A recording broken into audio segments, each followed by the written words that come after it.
Hey everyone, welcome back to Status Detail. I am Evan. Today we're going to jump into a video with 10 ways we can keep your car looking brand new.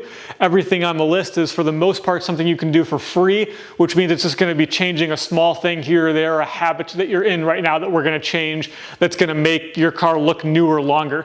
So let's jump into the list. All right, so one of the things we see people do a lot is the way they open and close their trunk. You're going to see this all the time. Once I point this out, you're going to see this all the time in parking lots like at a grocery store. So we'll open this up so I can show you. So all cars, for the most part, some don't, but almost all cars have a handle inside. So there's a little notch here where we can pull this and close it. This car actually has it on both sides, which is rare. Usually it's only on one side. But this car has it on both sides so we can close the trunk. Now what you're going to see a lot is people take their hand and they grab the trunk here and they'll bring the whole thing down like this. And what happens is you end up rubbing your hand across the paint, and then you're going to leave like big hand marks in there. And when the back of your car tends to pick up a lot of dirt and dust, so you're rubbing all of that into the trunk lid when you're closing it. So you get a lot of swirl marks, and like it just doesn't look good. Especially if your car is dirty, kind of even dirt always looks better than dirt with like handprints all over the place, right?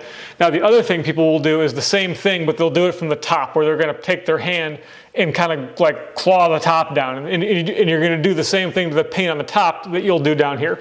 So what you're going to do, and I'll demonstrate for you, what you're going to do is you're going to take this and you're going to pull it all the way shut, and you're never going to have to touch the paint when you open or close it.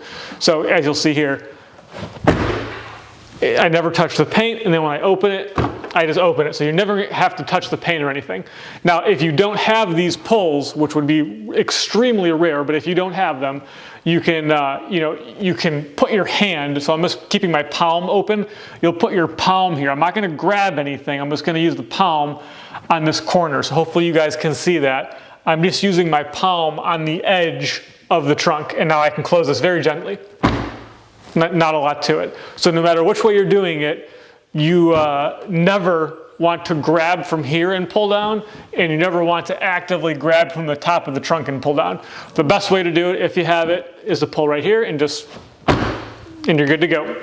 Next up, we're going to talk about almost the same thing we just talked about on the trunk, but we're going to do it on the doors. So the way you close your door. So on a car like this, you have a windowless frame. So if you close your door like most people do, you're going to rub your hands into the window.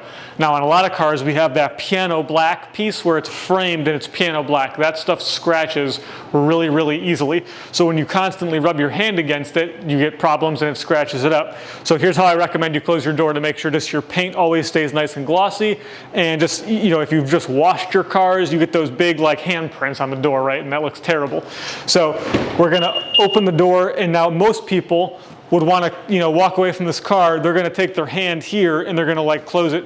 That's a terrible idea on a windowless frame, because it really, as the car ages, the window gets really flimsy and it's not good. So most people would close it by like putting their whole hand on the door here and closing it, which I'm not going to do because we spent 4 days taking care of polishing and ceramic coating this car. So the way I've been closing this car's door since I did everything is same thing. I'm going to take my palm, kind of like on the trunk, I'm going to put it on the side of the door here, and I'm going to push it. And that's it. So I'm not using a lot of pressure, and I'm not putting my hand anywhere on the paint except for on the edge. So you can do that from the window if you wanted to, but again, you don't want to put that pressure on the window. It's not good for the window and the way it works. So just, same thing if you're on this side of the car. Just put your hand, like your palm here, and you're going to push it. Super easy, and that way you just always reduce contact on the paint. So we're not scratching, we're not leaving marks. So if the car has been cleaned or it's been polished or ceramic coated, or you just washed it at home, it's going to look perfect all the time. So next up, we're going to talk about the seat and the way you get into your car. Now this sounds like a funny thing, like I know how to get into my car, right? But what a lot of people don't realize is the number one spot you're going to get that's going to wear really badly on your car is this part of your seat bolster and this part of your seat bolster. These two areas get a lot of wear if when you get into the car, you brush your body into it and push on it. So behind here is basically a big hunk of foam that's cut out into the shape basically of what you see, and then there's leather wrapped over top of it. So when you consistently rub your body into it, you start to disform and kind of break down the foam in there. And then slowly also the leather is going to wear too, which really just makes it look bad. So when you see these cars with like 60,000 miles and they're immaculate on the inside, but this part and this part of the seat almost always destroyed. So the solution to that is very, very simple. Just be very mindful of the way you're getting in and out of your car, especially if you've bought a car that's brand new that maybe only has like, 200 miles on it. So I'll kind of show you what I'm talking about. So the way I get into a car, whether it be my car or a customer's car, is I'm going to put one foot in, and then I'm usually going to grab the steering wheel, and I'm going to totally sit over the bolster, right? So I'm not putting any of my weight, any of my pressure onto this bolster. Then I'll lift my other foot over, and I'm in. So I never touched this part of the bolster, and I never touched this part of the bolster, basically. Now, what a lot of people do is when they want to get in their car, they'll put both feet outside of the car. So they're going to have both feet outside like this. They're going to sit directly on the bolster, which destroys it. And then they're going to rub their whole side into this as they wrap around it. Now they're going to put both feet in. Now what we just did there is we put a bunch of friction where our butt was on the bottom of the seat, which wears the leather out. We sat directly on this bolster here, which will completely destroy it after a year or two. And we put a ton of friction here. So I'll show you one more time my method. My method of what I'm doing is it's reducing all of that to virtually nothing. So I'm putting one foot in, I'm grabbing the steering wheel to kind of help me, and my whole body goes over the bolster, and then I pick this up and go over, which means I barely touch the bottom of this big part of the bolster, never touched it, and I never touched this. And because the way I got in, I basically did no friction on the butt part of the seat when I kind of turned. That makes a huge difference, guys. It sounds funny. It sounds like a stupid way, to get into your car, but it makes a huge difference if you really care about the interior. If you have really beautiful Napa leather like this car has, that makes a really, really big difference. So this one is kind of a two-parter. So I experienced this firsthand when I became married or engaged.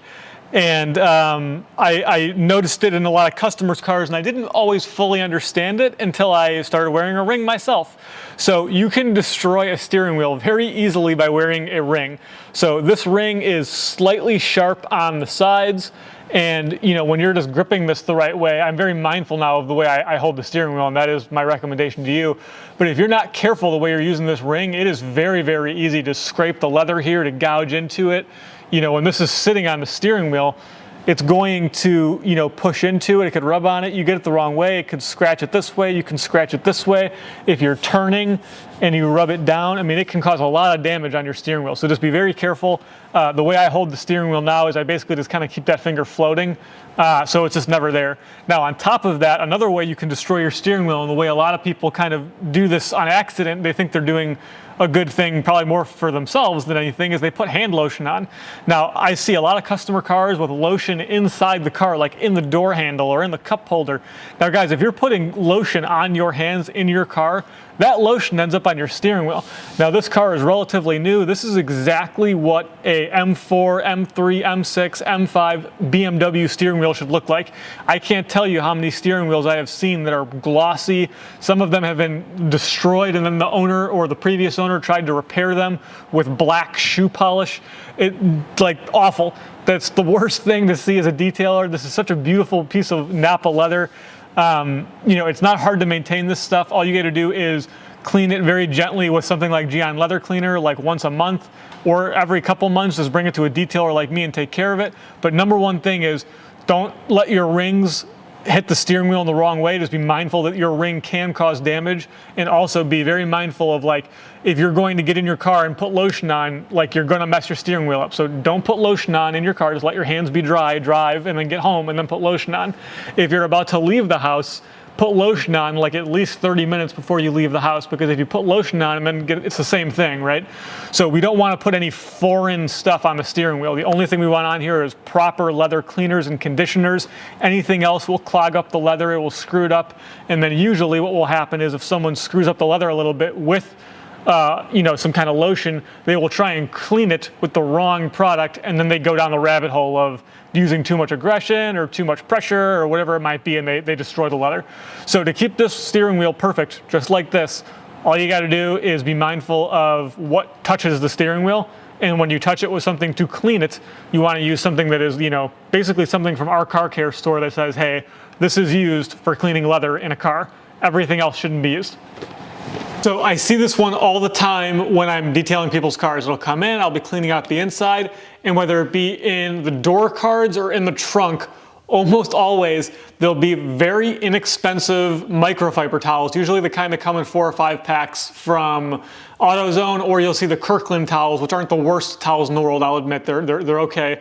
But that's not the point. The point is these towels are bundled up like this. They're all bundled up and they're sitting in the corner of the trunk, or they're sitting in the corner of a door card, like where you can have a little bit of storage. And they're always either slightly dirty or like brand new. Either way, the point is they need to be in a bag. They need to be in something, because like dirt goes into your trunk, right? Like I'm into detailing, but I put firewood in my trunk the other day. Like there was little wood particles all over the place. We all put groceries and things in the trunk. Like there'll be little bits of just debris in the trunk. Microfibers are like duct tape. Like they're sticky. They'll grab all that stuff. So once this towel has been in here, there's a little bit of dirt in this trunk. So like once this towel has been in there, it's gonna pick that stuff up, and then you're gonna try and pull something off your car and you're gonna scratch your paint real bad with this microfiber towel. Same thing with ones that are on the interior. You want this in a bag. So if you're gonna keep microfibers in your car, you need clean microfiber towels, and you need to keep them in some kind of like large Ziploc bag, or even like I've seen like kind of like this thing right here. I've seen little like plastic totes. Awesome. Like put your towels in that little plastic tote and keep them. That way they're clean always. Once you've used them once, even one time, it's done. Don't use it anymore. So like next time you park your car, you take that towel out, you put it in the wash, that's it. So like a lot of guys and girls are leaving these towels in their car, using them like 20 times. And then when they come in for their detail with me, I look at it and I'm like, oh my God, like what has this towel been picked up? It's gone through like 10 times of like cleaning off bird poop or something off the car. So you got to store it right. It's got to be clean and stored right. And when it's dirty, just get rid of it. It's done. All right, so this one again is going to seem relatively obvious to a lot of our followers, but hopefully this video will reach a lot of people who maybe are not currently following our channel. Maybe we can get some people who will be new to this high-end detailing stuff and can see this one, and this will maybe shock them, but it won't shock you guys, my actual followers. So don't use automatic car washes, right? Like the $5 car washes. They are not what you want to look for when you really love your car, when you really want to take care of it, when you really want to keep this paint looking this amazing all the time.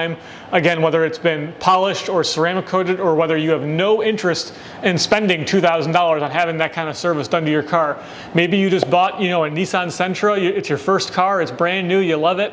You want to wax it at home with something from AutoZone. That is fantastic. I am a huge fan of that. That's how I started out. If you want to keep that car looking fantastic forever, do not go to $5 car washes. Don't use them in the middle of winter. That is the worst time to use an automatic car wash that's $5, because those brushes get all gooked up by all the stuff from all the other cars that go through it, all the salt, all the dirt, and then they just rub that stuff back into your car when it goes through it.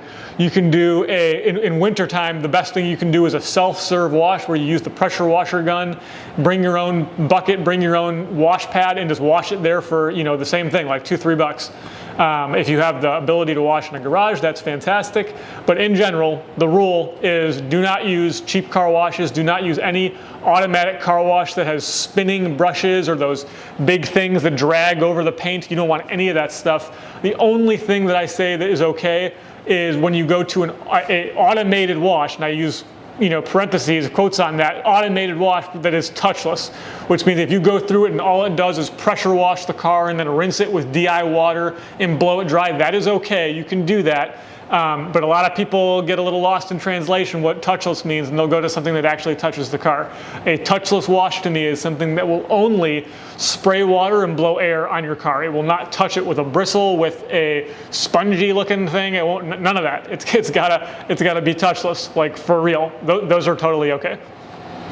This one is a hot debate among detailers. It's a big deal to me, and it is, how do we avoid and stop rock chips? To most people, to stop rock chips, they get PPF, paint protection film, clear bra, whatever you want to call it. This car actually has paint protection film on it, which is fine.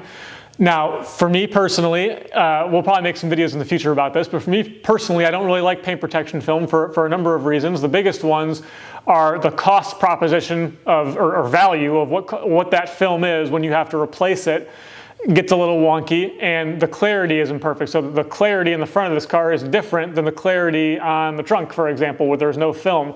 I go for perfection. I'm in this business to make a car perfect, and the front of this car will never be as perfect as the back because it has film on it. So the question naturally is, well, how do I stop getting rock chips if I don't have film on my car? Part of that debate is also, does film really stop chips? And that, again, that's another video for another time. But you know, whether film is expensive. So let's just say you want film, but you don't have the budget for it.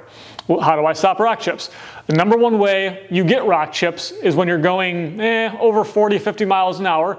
So on a highway, obviously, or just like a rural road that you can do 50 miles an hour on. Rocks come off the car in front of you typically, and they hit the front of your car, and you get a rock chip. It is very rare to get a rock chip when there's nothing in front of you. Nothing, things don't just fly out of nowhere and hit the front of your car and give you a rock chip. It's usually from a car in front of you.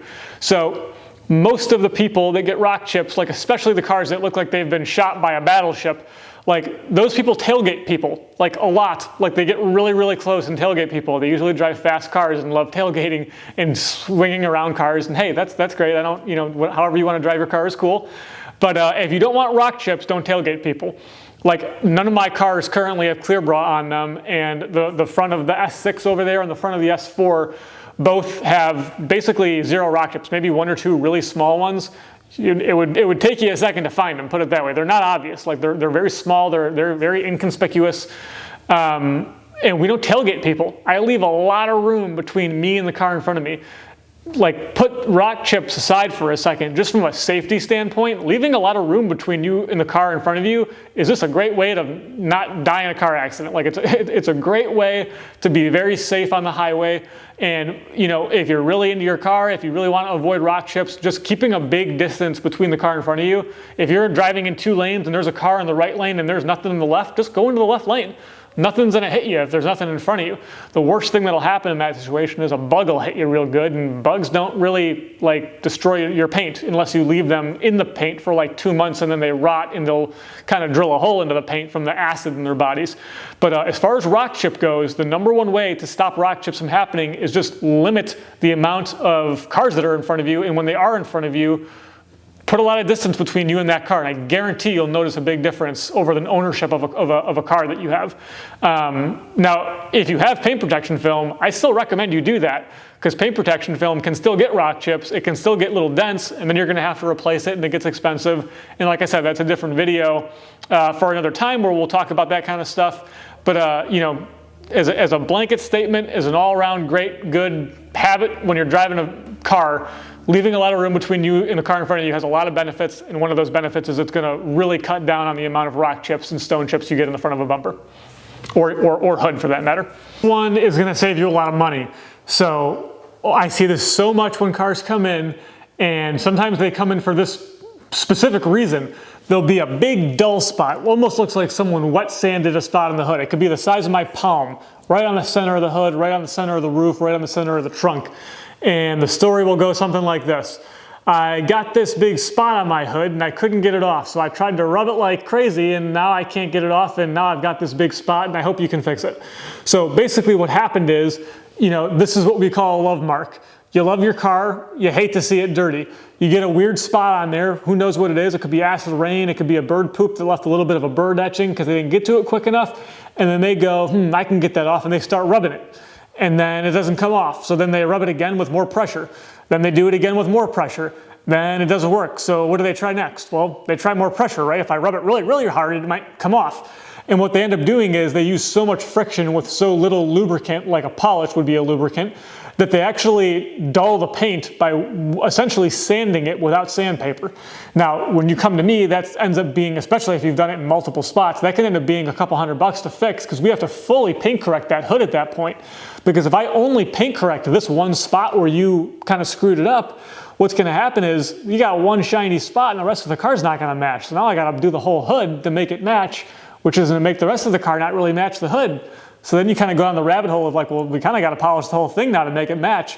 At the very least, you'll want to polish the whole panel, like just all the trunk or all the hood. So the moral of the story is, If you try with reasonable pressure to remove something and you can't do it, 9 times out of 10, calling a detailer will be cheaper than continuing to do what you're trying to do to fix it and then calling a detailer after you've destroyed it.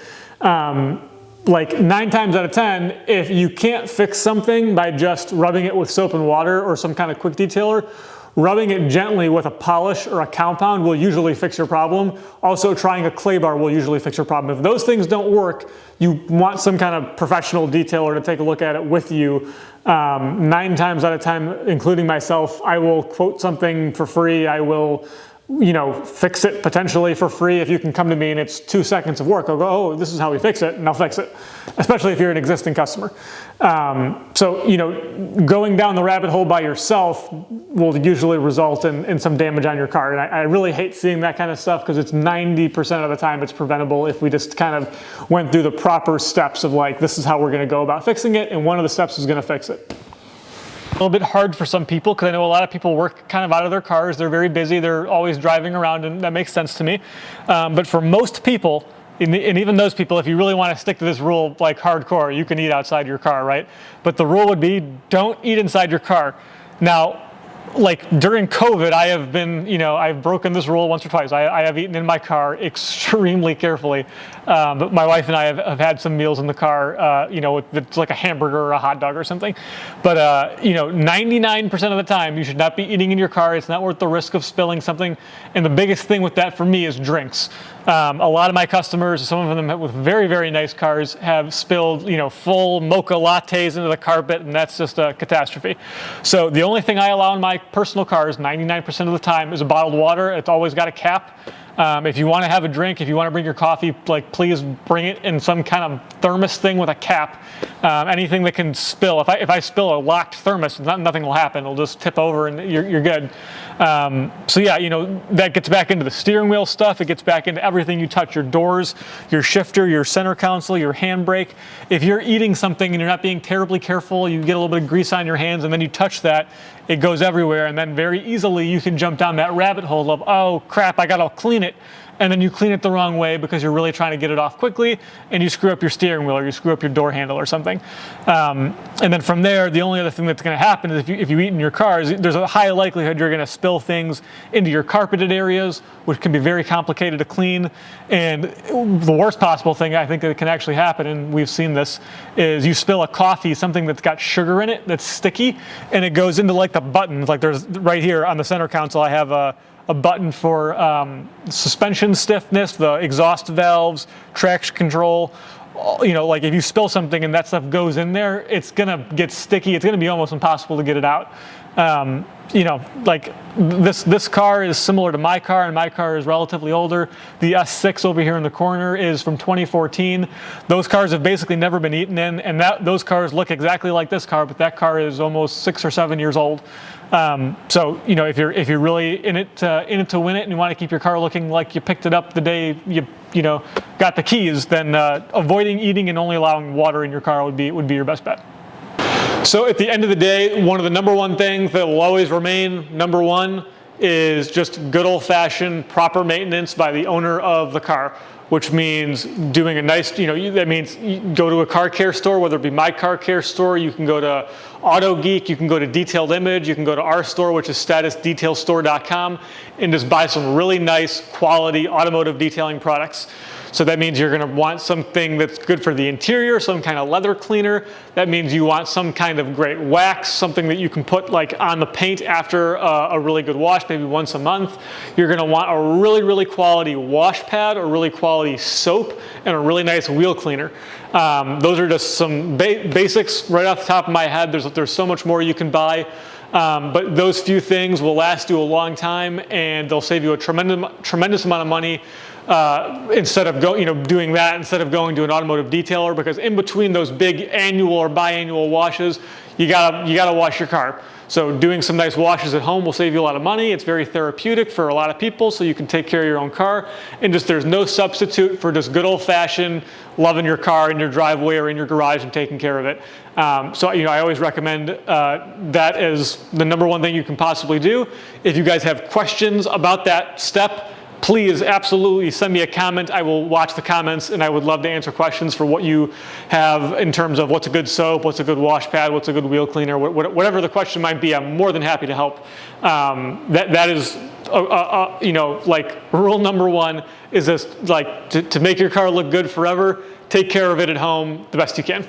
What's crazy is most people who own a car, just like most Americans, we're not talking about car guys and car girls, most Americans basically get their car detailed or like highly clean, something over $100, right? Most people in America do that less than one time a year, which means like the average is basically one time per year, which is crazy to me. I can't imagine like basically getting my car properly cleaned one time a year. I think I properly clean it probably twice per month, but with like multiple washes in between. But anyways, you know, if you love your car, if you're invested in keeping your brand new car looking clean, if you own an M4, an M3, anything cool, an S4, whatever it is, some people who are customers of ours are relatively surprised when we tell them, you know, you need to come in 1 to 2 times per year for a large scale, like $250 maintenance detail to make sure your ceramic and everything is looking up to our level of standards.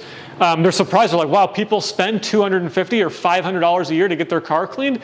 That's shocking to some people, but it shouldn't be. Like the national average of people who own just whatever, a Camry, those people are getting like $150 details at least one time per year. So if you're in the market for like a $2,000 ceramic coating or something like that, it should not be out of the ordinary. It should not be shocking to you that you should be doing that at least twice a year.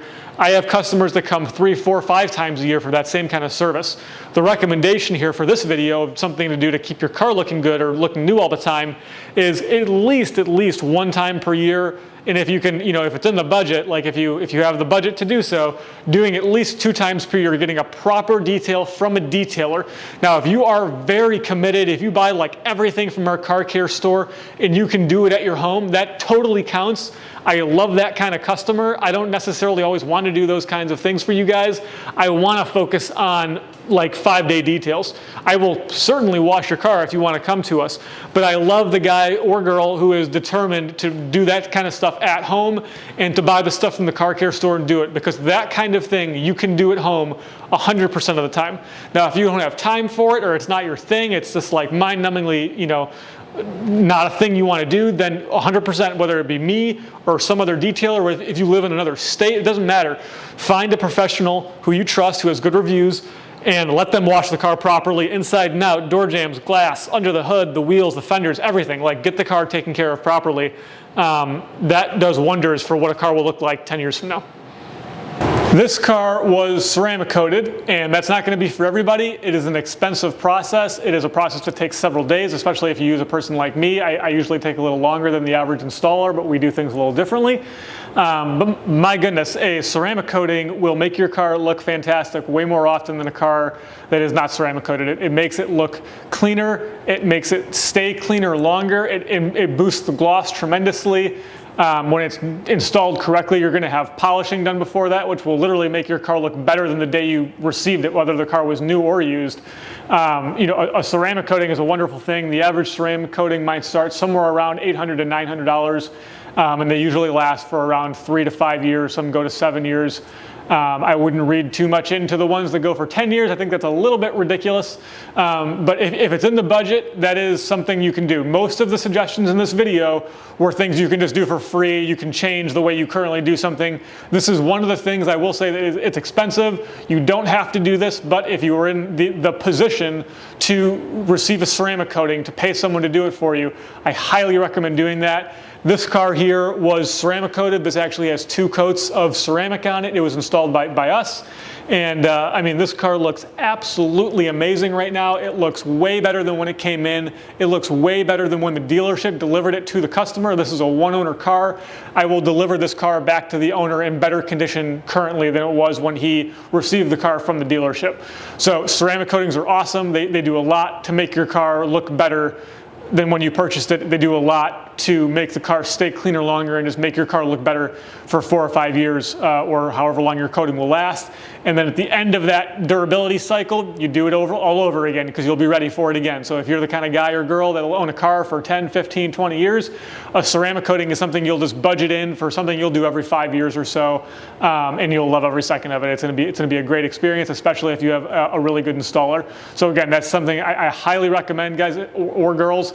If you are not in the Chicagoland area, if you live in, like, you know, California or something, just, you know, look up the reviews, find a really good ceramic installer, and you know, maybe even visit them, get a walk around the shop and see the cars they do, and you'll never regret a ceramic coating if it's done correctly and it's installed by a reputable shop that knows what they're doing. So this one probably seems kind of silly and kind of obvious, but you know, vacuuming your carpet at least once a month will make it look like this, which is basically brand new. When we don't vacuum the carpets out often, what happens is all that dirt gets grinded into the fibers and it totally ruins it. It wears it down and makes it look awful. If you can vacuum out your carpets once a month or once every 2 weeks, you will have amazing looking carpets. It goes a long way in making the inside of the cars look that much nicer. It smells better. Very simple. Just, you know, grab a house vacuum or a shop vacuum, vacuum out the inside every once in a while.